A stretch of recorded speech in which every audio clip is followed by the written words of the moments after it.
हबशा का रहने वाला एक शख्स है, शक्ल सूरत उसकी कोयले से ज्यादा काली है, होठ उसके मोटे मोटे हैं, नाम उसका बिलाल है। डॉक्टर अम्बेडकर ने पढ़ा था कि जब खाने काबा में अजान देने की बारी आई तो अल्लाह के रसूल ने अजान देने के लिए हजरत बिलाल को चुना था। खाने काबा की चाबी बिलाल के हाथ में दी गई थी और अजान देने की जिम्मेदारी बिलाल की को सौंपी गई। दीन का इतना बड़ा अहम काम बिलाल दे रहे हैं, अंजाम दे रहे हैं। वो बिलाल की जिनके होंठ बड़े बड़े, जिनकी शक्ल काली, हदीस की किताब है जिनको कोयले से भी ज्यादा काला कहती हो, वो बिलाल जिनका रिश्ता कोई लड़की कबूल नहीं करती, लेकिन जब बिलाल को आजान देने की चाबी दे दी गई और बिलाल को मक्के में खाने काबा में जब आजान देने का हुक्म दिया गया और जनाब मोहम्मद रसूलुल्लाह को जब मेराज हुई, जन्नत और जहन्नम का मुआयना करके जब वापस आए तो आने के बाद फरमाया बिलाल तुम ऐसा कौन सा अमल करते हो, अल्लाह तुम्हारी से अमल से इतना खुश हुआ कि मुझे जन्नत दिखाई। जब मैंने जन्नत में देखा तो जूतों की आवाज आ रही थी। मैंने पूछा जिब्रील ये किसके जूतों की आवाज है? जिब्रील ने बताया कि हजरत बिलाल के जूतों की आवाज है। वही डॉक्टर अम्बेडकर जब ये पढ़ता है कि काले कलूले इंसान को, एक हबशी नस्ल इंसान को इस्लाम आजान देने की इजाजत देता है। हमारे मंदिरों में ब्राह्मण अगर जाए तो छत्री को आने की इजाजत नहीं, छत्री आए तो वेश को आने की इजाजत नहीं, वेश जब आ जाए तो शूद्र को जाने की इजाजत नहीं।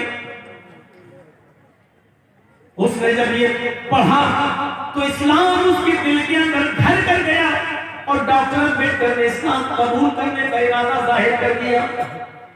ये वही अम्बेडकर है जिसने कुरान को पढ़ा और पढ़ते पढ़ते कुरान की इस आयत को हिंदी में अनुवाद करके पढ़ने लगा। या अय्युहन्नास इन्ना खलकनाकुम मिन ज़करिन व उन्सा वजअलनाकुम शुऊबन व क़बाइला लितआरफू। है सारी दुनिया के मानव जाति, है सारी दुनिया के इंसानों, हमने तुमको एक मर्द एक औरत से पैदा किया, तुम सबका बाप एक है, तुम सबकी माँ एक है। डॉक्टर अम्बेडकर चीख पड़ा, वाह ये कुरान है जो हमारी मंजिल हमें बता रही है। ये कुरान है जो सारी दुनिया के इंसान को एक बाप और एक माँ का बेटा मानता है। ये कुरान है, ये इस्लाम है जिसने सारी दुनिया के इंसान को भाई भाई बताया है, क्योंकि एक बाप और एक माँ की औलाद तो सब भाई भाई होंगे। ये कुरान है जिसने हमें ये सबक दिया है। मेरे भाइयों यहाँ से सीखो, एक गैर मुस्लिम कुरान पढ़ता है तो इस्लाम से प्रभावित हो जाता है, इस्लाम से मुतासिर हो जाता है, और एक मुसलमान है जो सुबह शाम से लेकर 2 बजे तक तकरीरें सुनता है लेकिन मारधाड़ करता है और तकरीरें सुनकर भी इस्लाम उसके हलक के नीचे नहीं उतरता।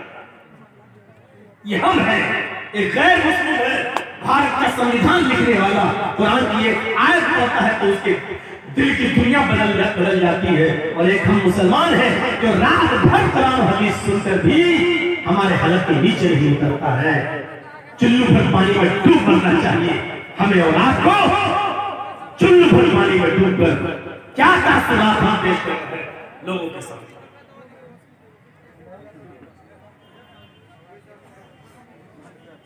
हमें अपनी जिंदगी में चेंजिंग लाना होगा, हमें अपनी सोच बदलना होगा।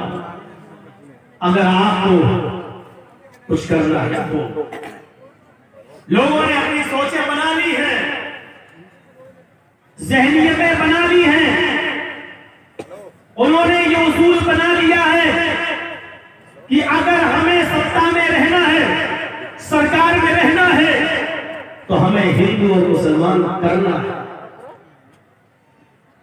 आज यूपी के चुनाव जो होने वाले हैं, अगर उसमें बीजेपी के लोग हिंदू मुसलमान करना छोड़ दें, हिंदू मुसलमान करना छोड़ दें, पाकिस्तान का नाम लेना छोड़ दें तो आप यकीन मानिए कि यूपी के अंदर 5 सीटें भी योगी की नहीं आ सकती। लेकिन उन्होंने अपना जहन बना लिया है, अपनी सोच बना ली है।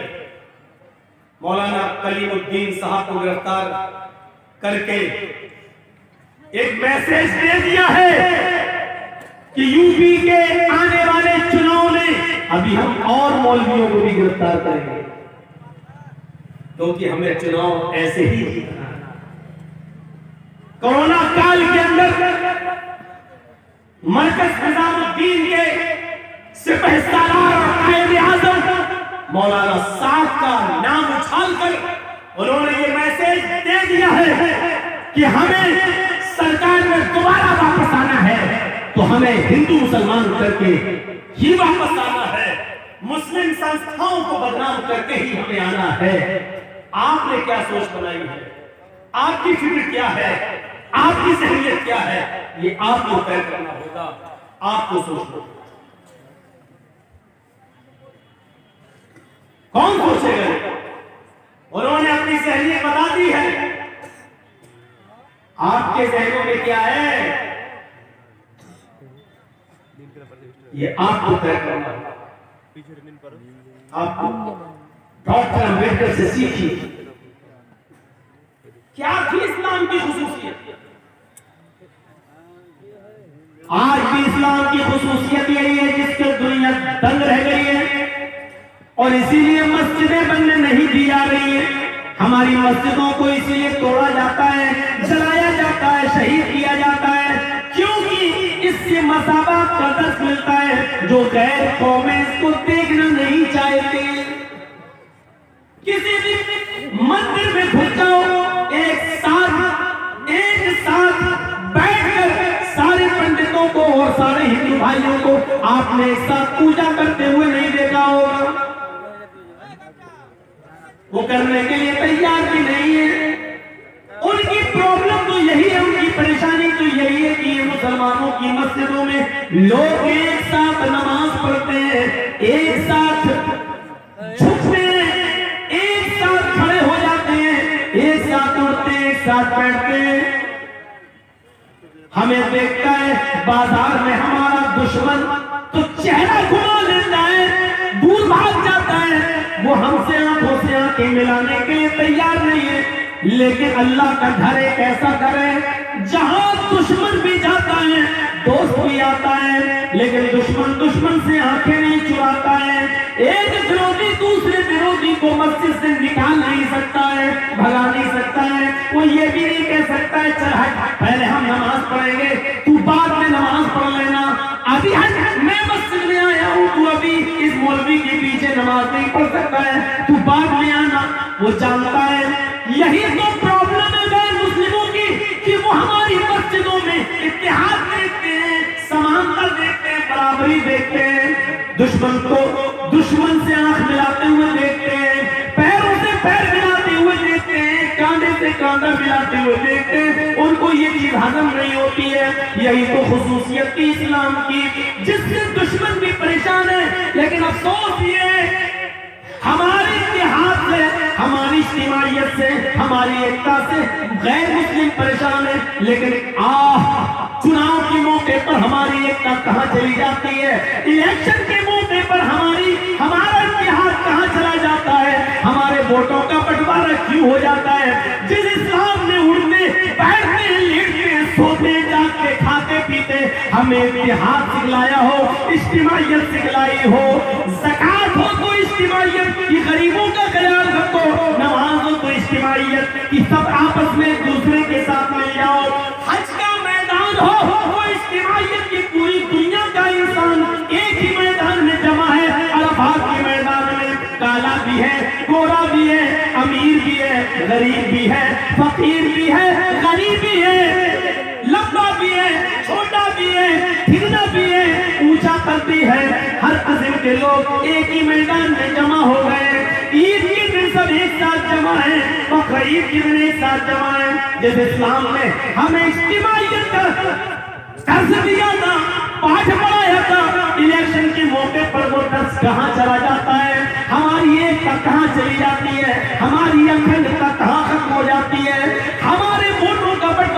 कैसे हो जाता है, फिर जो हम नहीं चाहते वही चीज वजूद में आ जाती है। सोचो, उन्होंने अपनी ज़हनियत का ऐलान कर दिया, अपनी मानसिकता बदला दी। तुम्हारी मानसिकता क्या है? गौर करो, सोचो। हम तो मौलवी हैं, हम तो इस्लाम से आपको जोड़ रहे हैं, यहां से सीखो। और देखो, मौलवी जर्जीस बाजार में गया, आपने देखा ये तो मेरा विरोधी है, आपकी दुकान के सामने में बैठा, आप आए, आपने भगा दिया, मुझे भागना पड़ेगा। आपके घर के सामने बैठे, आपने भगा दिया, मुझे भागना पड़ेगा। मेरे सामने से तुम गुजरे, मैं पावरफुल हूं, मैंने तुम्हें भगाया, तुम्हें भागना पड़ेगा। तसव्वुर कीजिए, यहां अज़ान की आवाज आती है, हैया अलस सलाह, आ जाओ नमाज के लिए। इस आवाज को सुनकर एक गरीब आदमी, एक मिस्कीन आदमी, एक रिक्शा चलाने वाला आदमी, एक मजदूरी करने वाला आदमी, 200-300 रुपए रोज कमाने वाला आदमी, लोगों का सामान अपने सर पर लाद कर कुलीगिरी का काम करने वाला एक आदमी इस अज़ान को सुनकर मस्जिद में जाता है। हाँ, वो खाने काबा में जाता है, वो मजदूर है, गरीब है, और पहली सफ में जाकर बैठ जाता है। लाइन से सफ लग गई है, सफ के अंदर अब जगह बाकी नहीं रही है। कोई भी आदमी पीछे आता है तो वो सफ के अंदर अब नहीं जा सकता है। हाँ, पहली सफ भर गई है, उस सफ के अंदर एक कुली भी है, मजदूर भी है, गरीब आदमी भी है, 100-200 रुपए रोजाना कमा कर अपने बीवी बच्चों का पेट पालने वाला भी है, रिक्शा चलाने वाला भी उसी पहली सफ में मौजूद है। अब सऊदिया का बादशाह आ रहा है, अभी जमात खड़ी गई हुई है, लेकिन सऊदिया के बादशाह को भी इस बात की हिम्मत नहीं है कि वो उस मजदूर से कह सके, हटो, मैं आया हूं, अब तुम पीछे चले जाओ, अगली सफ के अंदर मैं खड़ा होकर नमाज पढ़ूंगा। किसी अमीर से अमीर आदमी की ताकत नहीं है कि उस गरीब को अगली सफ से हटा दे और उसकी जगह पर खुद खड़े हो जाए। नहीं, अगर वो हटाता है तो वो नाकारा माना जाएगा, नामुराद माना जाएगा। अब उस गरीब आदमी ने चूंकि पहले आकर पहली सफ में जगह ले ली, अब उसको पहले सफ के सवाब से आप नहीं रोक सकते हो। बादशाह साहब, आप बाद में आए हो, आप पीछे खड़े हो जाओ, अपने दरबारे खिलाफत से जिसको चाहो भगाना भगा दो, लेकिन ये अल्लाह का घर है, तुम्हारे बाप की जमीन में जागीर नहीं है कि यहाँ से जिसको चाहो भगा दो, नहीं भगा सकते हो, ये अल्लाह का घर है। एक गरीब आदमी को भी ये पावर अगर किसी ने दिया है कि उसको उसकी कतार से कोई न हटाए तो वो इस्लाम है। इस्लाम की इसी खूबी को देखकर तो डॉक्टर अम्बेडकर इस्लाम लाने को तैयार हो गया था, लेकिन हमारा किरदार, हमारी नाइतफाकी, हमारी फिरकेबाजी जब देखी तो उसने इस्लाम को भी छोड़ दिया। मुसलमानों में इतने तबके, अब इस्लाम लाने के बाद भी हमें सोचना पड़ेगा कि हनफी बने, कि शाफी बने, कि मालिकी बने, कि हम्बली बने, कि अहले हदीस बने, क्या बने, तब उसने इस्लाम को भी छोड़ दिया। वरना इस्लाम की खूबी ने उसको अपने बंधन में बांध दिया था, लेकिन हमारी नाइतफाकी, हमारे इत्तेहाद, हमारे इंतशार ने उसको बदल दिया। फिर वो गौतम बुद्ध के धर्म को स्वीकार करने पर मजबूर हो गया, बुद्धिस्ट बन गया, लेकिन इस्लाम से मुतासिर होकर जाने लगा। तो पता चला कि इस्लाम उसको सबसे अच्छा लगा, लेकिन हमारा किरदार सबसे बेकार लगा, हमारा अखलाक सबसे बेकार लगा, हमारी लड़ाइयाँ सबसे बेकार लगी। इसलिए कितना बड़ा नुकसान हुआ कि डॉक्टर अम्बेडकर इस्लाम नहीं ला सके। दुनिया के अंदर कोई शख्स उस गरीब आदमी को मस्जिद से आज भी हमारी मस्जिद में अगर कोई पहली सफ में आ जाए और बैठ जाए, ये अलग बात है कि मौलाना जर्जीस को देखकर आदमी खुद अपनी जगह दे दे कि आइए आप यहाँ आगे आ जाइए, ये एक अलग बात है। लेकिन हकीकत ये है कि मौलाना जर्जीस को पावर नहीं है कि अगली सफ से हम किसी को हटाए। किसी को भगाए और किसी से कहते हैं कि तुम पीछे चले जाओ, आगे हम नमाज पढ़ेंगे, ये पावर हमें हासिल नहीं। अपने अपने घरों में लड़ना, अपनी अपनी दुकानों में लड़ना, अपने अपने बाजारों में लड़ लेना, लेकिन हमारे घर में आना तो कदम से कदम मिलाना पड़ेंगे, कंधे से कंधा मिलाना पड़ेगा, कांधे से कांधा मिलाना पड़ेगा। कअन्नहुम बुनियानुम मरसूस, ऐसे बनना पड़ेगा जैसे तुम सीधा पिराई हुई दीवार हो। झगड़ा नजरअंदाज करना पड़ेगा, लड़ाई झगड़े वाला ताकत न होंगे। यहाँ आप अगर अपने दुश्मन के बगल में जगह मिलेगी तो उसके पास ही खड़े होकर नमाज पढ़ना पड़ेगी।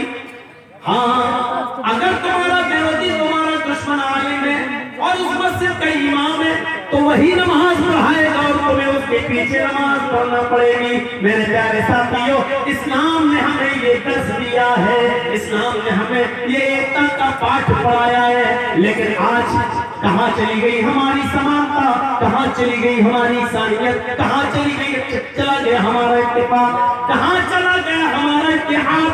मेरे प्यारे भाइयों, आज इस्लाम की वो खूबी कि जिसको अल्लाह के नबी सल्लल्लाहु अलैहि वसल्लम ने यूं बयान किया था, तरल मुमिनीना फी तराहुमिहिम व तआतुफिहिम व तवाकीहिम, मोमिन मोहब्बत में और लुत्फो करम में, अफ़्व दरगुजरी में एक जिस्म के मानिंद होता है। मुसलमान एक जिस्म की तरह होता है। अगर जिस्म के एक हिस्से को तकलीफ पहुंचती है तो पूरा का पूरा जिस्म दर्द से कराहता है। कभी आपने सुना है उंगली कट गई हो तो दूसरे हाथ में कहा मुझे क्या मतलब, तेरे हाथ की उंगली कटी है, मेरा तो सही है। कभी सोचा है आपने, कभी गौर किया? पूरा जिस्म ये कह रहा उंगली कटी, मुझे क्या मतलब? नहीं, अगर उंगली कटी है तो दर्द पूरे जिस्म को। अल्लाह के रसूल ने क्या मिसाल दी है, अपने माशरे के अंदर मुसलमान ऐसा ही होता है। एक को तकलीफ पहुंचे तो वो तकलीफ एक की नहीं होनी चाहिए, पूरे माशरे की, पूरे समाज की होनी चाहिए। आपके गांव में अगर एक गरीब लड़की बैठी हुई है, उसकी शादी नहीं हुई है, जवानी की दहलीज तक पहुंच चुकी है, गरीबी की हालत की वजह से उसका बाप उसका हाथ पीला नहीं कर पा रहा है, तो ये उसमें एक गरीब की लड़की नहीं बैठी, पूरे मुआशरे, पूरे समाज की बेटी बैठी हुई है और उसकी शादी न होने का दर्द पूरे समाज, पूरी सोसाइटी को हो रहा है। होना चाहिए, अफसोस है, उस गरीब लड़की का दर्द पूरे समाज को होना चाहिए, लेकिन नहीं, दर्द उसका होता है। मोटरसाइकिल मिलेगी या नहीं मिलेगी, एक कट्ठा जमीन मिलेगा कि नहीं मिलेगी, दर्द उसका होता है। हमें बनाया क्या था और हम बन क्या गए, और बनना क्या चाहिए था हमें और बन क्या रहे, ये सब चीजें सोचने की। आज हालात ये है, एक आदमी की एक दुकान है और दूसरे आदमी की ये दुकान है। ये चाय की दुकान खोला है, वो भी चाय की दुकान खोला है। आदमी आ रहा है तो इस चाय की दुकान वाला देखता है कि चाय के लिए लोग आ रहे हैं तो दूसरी दुकान पे ना पहुंच जाए, वो अपनी दुकान से आवाज लगाने लगता है, इधर आइए आइए आइए, और वो दुकान वाला इसकी दुकान के कस्टमर को देख के कहता है आइए आइए। ये सूरत हाल है। आज हमारा नाम मोहम्मद असलम है, दूसरे दुकान वाले का नाम मोहम्मद अकरम है। न असलम को अकरम की फिक्र है, न अकरम को असलम की फिक्र है। असलम अकरम के कस्टमर चाहता है कि मेरी दुकान पे आ जाए, अकरम असलम के कस्टमर चाहता है कि मेरी दुकान पर आ जाए। पढ़िए तज़किरतु हुफ़ाज़ अल्लामा शम्सुद्दीन ज़हबी की। अल्लाह के नबी सल्लल्लाहु अलैहि वसल्लम के सहाबा ऐसे न थे, दो सहाबियों की कपड़े की दुकान है और पास ही पास में है। एक कस्टमर आया, एक सहाबी की दुकान पे जाके कपड़ा खरीदता है, कपड़े की सौदा हो जाती है, कपड़ा लेके चला जाता है। उस कपड़े वाले का कपड़ा देखकर दूसरे आदमी को कपड़ा पसंद आया, वो फिर उसी दुकान पे दूसरा आदमी आता है, उसने भी कपड़ा लिया और चला गया। तीसरा कस्टमर आता है, उसने उसी दुकान से तीसरा कपड़ा उठा लिया और चला गया। चौथा कस्टमर आता है, वो उसी दुकान पर पहुंचता है और कहता है कि भाई वैसा ही कपड़ा मुझे चाहिए। अब इस दुकानदार ने सोचा मैंने तो अब तक 3 कपड़े बेच दिए, लेकिन मेरे भाई की दुकान भी खुली है, उसके भी बीवी है, उसके भी बच्चे हैं। मेरा भाई वो अपनी बीवी बच्चों को क्या खिलाएगा? सुबह से लेकर अब तक उसकी दुकान की कोई बोली नहीं हुई है, उसने कोई कपड़ा नहीं बेचा है, उसके बच्चे भी मेरे बच्चों की तरह है, फिर क्यों ना हम मदद करें? इस आदमी ने कह दिया कि मेरे पास वो कपड़ा था, खत्म हो चुका है, 2-3 लोग खरीद चुके हैं। ऐसा करो कि मेरे पड़ोस में मेरे भाई की दुकान है, अब तुम वहां जाकर वो कपड़ा ले लो, मुझसे अच्छा कपड़ा उस दुकान पर तुम्हें मिल जाएगा। उसने अपनी दुकान का कस्टमर दूसरे की दुकान पर, अपने पड़ोसी की दुकान पर भेज दिया, सिर्फ ये सोच कर के इसके घर में भी चूल्हा जलना चाहिए, इसके घर में भी चूल्हा जलना चाहिए, इसके बीवी बच्चे हैं, उसके घर में भी खुशी होनी चाहिए। मेरे भाइयों, कल तक ये दर्द था और ये इस्लाम की तालीमात की खुसूसियत थी कि जिसने सहाबी के दिल में ये बात डाली, लेकिन आज ये तालीम का असर कहां चला गया है? कहां चला गया है? कल तक ये दर्द था, हमारे 3 कपड़े बिक गए, मेरे पड़ोसी का भी बिकना चाहिए। यहाँ तो दूसरे के कस्टमर छीन लेते हैं। सुनो, हमारे यहाँ और सस्ता मिल जाएगा, उस और का दे रहा हूं, हम 80 का दे रहे हैं। और ये कंपटीशन सब में चल रहा है। एक रिक्शे वाले से बात हो रही है, हाँ कितना लोगे वहां तक कड़िया जाए, कितना लोगे 100 रुपए। दूसरा ऑटो वाला आ गया, सुनिए भाई 80 दे देंगे। ये हर जगह चल रहा है, जबकि 100 का सौदा हराम है, नहीं होना चाहिए। जब तक एक आदमी की बात कंप्लीट खत्म न हो जाए, तब तक दूसरे को, यही मामला निकाह का है। एक लड़के का पैगाम किसी लड़की के साथ निकाह का चल रहा है, जब तक वहां से बात फाइनल न हो जाए, दूसरे आदमी को अपने निकाह का पैगाम उस जगह नहीं भेजना चाहिए, नहीं भेजना चाहिए। ये इस्लामी तालीमात है, चल चीज के बाद में फर्क नहीं है, ये इस्लामी तालीमात है। मेरे भाइयों, इस पर हमें और आपको गौर करना चाहिए और सोचना चाहिए। यहाँ तो कुछ कठमुल्ले ऐसे भी पैदा हो गए हैं जो दुकानें बंद कराने के लिए अंडे काटते हैं, धागे पर के लिए इसको फला दुकान के सामने गाड़ देना, उसकी दुकान बंद हो जाएगी, तेरे कस्टमर आने लगेंगे। यहाँ ऐसे भी कठमुल्ले पैदा हुए हैं, इनको मैं कठमुल्ला कहता हूँ, मौलाना नहीं। ऐसे भी कठमुल्ले पैदा हुए जो कहते हैं कि ये ले अपनी दुकान पे लटका लेना, दूसरे की दुकान के सामने जमीन खोद कर ये कागज गाड़ देना, उसके यहाँ कस्टमर कोई नहीं आएगा, तेरे यहाँ आएंगे। हमारे नबी एक ही दुकान चलाने और एक ही दुकान बंद करने के लिए नहीं आए थे। ये अकल कहती है, हमारे नबी इसलिए आए कि तुम्हारी भी दुकान चले और तुम्हारी भी चले, तुम्हारे बीवी बच्चे खाएं और तुम्हारे भी बीवी बच्चे खाएं। आए कठमुल्लाओ, मुझे ऐसी दुआ बता दो जो अल्लाह के नबी ने ऐसी दुआ बताई हो कि इस दुआ से तुम्हारे कस्टमर क्यों आए और दूसरे की दुकान बंद हो जाए। मौलवी जगदीश को अभी तक ऐसी दुआ नहीं मिली है। ऐ कठमुल्लाओ, तुम्हारे पास वो दुआ कहां से आई, जरा मुझे भी बता दो, हम भी तो जाने की वो दुआ तुमने कहां से सीखी है, कहां से पढ़ी है, किस हदीस में पढ़ी है, कुरान की कौन सी आयत है? नहीं दे पाओगे। फातू बुरहानकुम इन कुंतुम सादिकीन, अगर तुम अपने दावे में सच्चे हो तो दलील पेश करो, ऐसी कोई दलील लेकर आओ। ये इस्लाम की खुसूसियत थी, ये उसकी तालीमात की खुसूसियत थी। एक दूसरे की फिक्र किया करता था, एक दूसरे की कदर किया करता था, एक दूसरे के घर में खाना आ जाए चला जाए उसकी फिक्र किया करता था, एक दूसरे की रोजी छीनने वाले नहीं थे। और यह असर था मोहम्मद रसूलुल्लाह सल्लल्लाहु अलैहि वसल्लम की तालीम का। गौर करो, सईद इब्न जुबैर को हज्जाज इब्न यूसुफ की पुलिस ढूंढ रही है। हज्जाज इब्न यूसुफ बड़ा जालिम बादशाह गुजरा है, हुक्मरान गुजरा है, उसने बड़े बड़े सहाबा को कत्ल करवा दिया और जरा भी नहीं हिचकिचाया।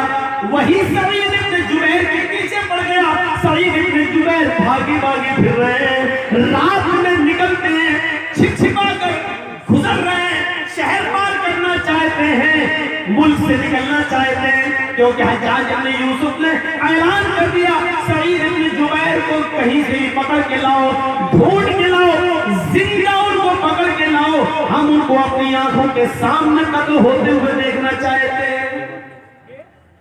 हज्जाज की पुलिस को इनाम दे दिया गया, ऐलान कर दिया गया जो सईद इब्न जुबैर को पकड़ के लाएगा उसको इतना इनाम दिया जाएगा। पुलिस हाथ धोकर सईद इब्न जुबैर के पीछे पड़ गई, लेकिन सईद इब्न जुबैर को पकड़ न पाई।